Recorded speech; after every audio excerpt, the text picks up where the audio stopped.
Madame Yacine, tout d'abord, merci beaucoup d'avoir accepté notre invitation de témoigner de vos activités de recherche dans le cadre de notre programme des archives audiovisuelles de la recherche en sciences humaines et sociales. Permettez-moi de vous présenter très brièvement. Vous êtes vous travaillez à l'école des hautes études en sciences sociales, vous y êtes maître de conférences. Vos enseignements et vos séminaires à l'école, mais aussi ailleurs, portent sur différents domaines, différentes problématiques, j'en cite certains. Premièrement, la production culturelle et les agents de production en Afrique du Nord et au Sahara. C'était d'ailleurs aussi le sujet de votre thèse d'État que vous avez soutenu, je crois, en 92. Ensuite, vous travaillez aussi sur une anthropologie sémantique. Et puis, évidemment, sur la question des femmes et le rapport femmes-politique au Maghreb.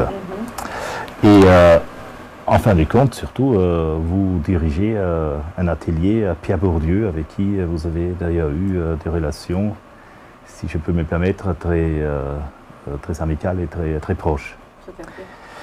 Donc, je ne vais pas citer votre production en monographie, qui est très importante, qui porte beaucoup, donc naturellement, sur le domaine du Maghreb, donc de l'Afrique du Nord. De toute façon, la bibliographie sera mise en ligne avec cet entretien et les personnes qui souhaitent consulter ensuite nos ouvrages peuvent le faire de manière tout à fait facile à la bibliothèque de la Maison de Sciences de l'Homme, ici au 54 boulevard Raspail.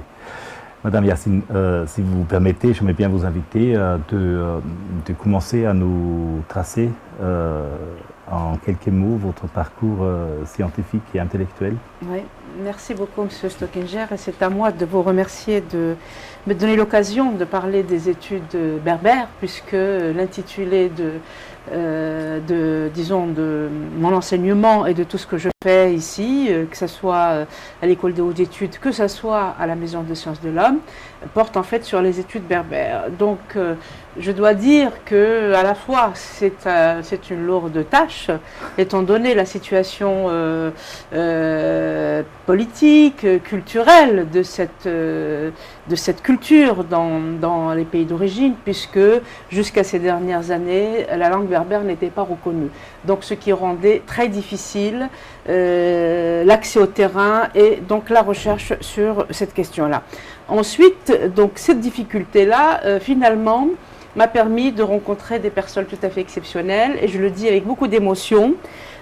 Par exemple, bien sûr, Pierre Bourdieu, qui a commencé à travailler en Algérie, et donc, si vous voulez, j'ai suivi un peu le chemin de ces personnes qui, tout en étant originaires, j'allais dire, de France ou d'Occident, si vous voulez, et qui ont travaillé sur la culture berbère, mais aussi, je dois reconnaître aussi qu'il y a eu un homme d'un grand talent et d'une grande intelligence qui n'avait rien à voir peut-être avec l'Afrique du Nord, mais peut-être étaient-ce ses origines autrichiennes qui ont fait qu'il a eu un élan du cœur pour ce que nous faisions, Mouloud Mamri et moi-même, qui est Clément Seller. Clément Seller, donc lui-même lié à Brodel, comme on le sait, et donc qui a fait qu'il y a eu, si vous voulez, ces esprits ouverts, ouverts et désintéressés par rapport à la recherche et à la culture, qui ont permis à Mouloud Mamri, à l'époque, qui était donc en France,